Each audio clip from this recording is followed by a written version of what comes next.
Hey there. Thanks for watching. Today is week 3 of our series, Storytelling, the Values We Hold High. Today's message is Identity That Drives Mission, and it's based in the book of Acts, chapter 10, from verse 34 to 48. The big idea I want to share with you is this. You are branded by the love that tells you exactly who you are so that you can show the world exactly who God is. The universal handshake.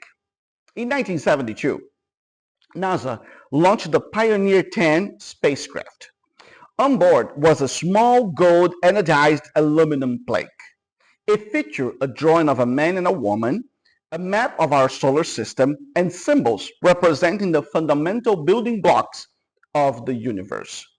It was designed by Carl Sagan as what they call a universal handshake, a message sent into the vast unknown to say two things. First, this is who we are, and we're looking for you. It was an act of total identification and radical outreach. We all have a deep-seated desire to be known and connect. We spend our lives trying to design our own place, our social media profiles, our career, our reputation, hoping that someone will see them and say, you belong. But before we ever sent a message into the stars, the creator of the star sent a message to us. In Acts 10, we see God initiating a universal handshake between a Jewish apostle named Peter and a Roman centurion named Cornelius. Through them, God gives us a ritual that acts as our identity marker and launches us into a mission that covers the whole globe. First point I want to bring to you today is this, our new family identity. In Acts 10, Peter arrives at the home of Cornelius and realizes something that shatters his old world. I now realize how true it is that God does not show favoritism, verse 34. In the Wesleyan tradition, we call this prevenient grace. God was already working in Cornelius' heart before Peter even knocked on the door. When Peter sees the Holy Spirit fall on these outsiders, he asks, surely no one can stand in the way of their being baptized with water. Holy baptism is our initiatory sacrament. It is the moment we value of inclusion becomes a reality. When you're baptized, you are branded or sealed with the name of the Father, the Son, and the Holy Spirit. You're no longer a stranger. You are part of a covenant. For anyone new to faith, just understand that you don't earn your way into the family. God claims you first. By this memorial of water, you are identified with Christ, which means you are never alone again. You are part of a connection that spans every continent. That takes us to the second point, which is assurance and action. The story of Peter and Cornelius show us that our identity and our mission are two sides of the same coin. Peter had to go because he was assured of who God is. If you aren't sure that you are loved, you will try to use people to feel significant. But when Peter saw that God accepted the Gentiles, he was free to love them without his old cultural baggage.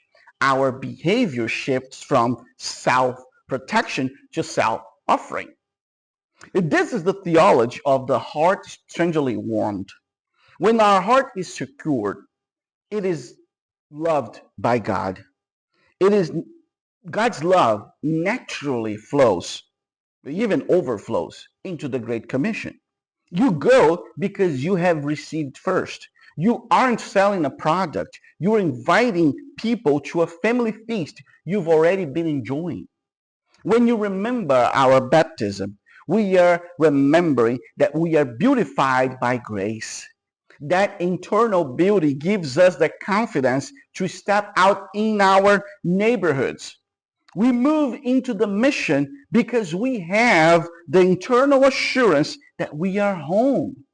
And that takes us to the third point of today's message, a culture of hospitality. The most beautiful part of Acts 10 is how it ends. Peter, a man who previously wouldn't even eat with a Gentile, is invited to stay with Cornelius for several days. Verse 48. This is the birth of the global connection. The Great Commission isn't just about converting people. It is about creating a culture of outward reaching hospitality. Because we were once the strangers who got brought in, our default setting now is to keep the door open for others. This shift changed everything about how we live. We no longer see ourselves as isolated individuals. We see ourselves as part of a global connection where everyone has a seat at the table. We become a royal priesthood that stands between God and the world. Thomas à Kempis wrote in The Imitation of Christ, "He who loves much does much. He does much who does a thing well." Doing the Great Commission well means creating a culture where everyone feels the same inclusion we felt. Our storytelling isn't just about what happened to us, but what can happen for anyone who hears. We are people whose culture is defined by the fact that there's always room for one more. The Pioneer plaque is still traveling through space, a silent message of identity. But you are a living message. Like Peter, you are being called to cross a threshold and embrace someone you once thought was an outsider. So, who is the Cornelius in your life? Who is the person, a neighbor, a coworker, a stranger that you subconsciously excluded? Your goal is to invite that person, hear their story, see who God is in their lives. And as you do, remember of your story, of your baptism, of your seal, and share Jesus as you go. God bless you.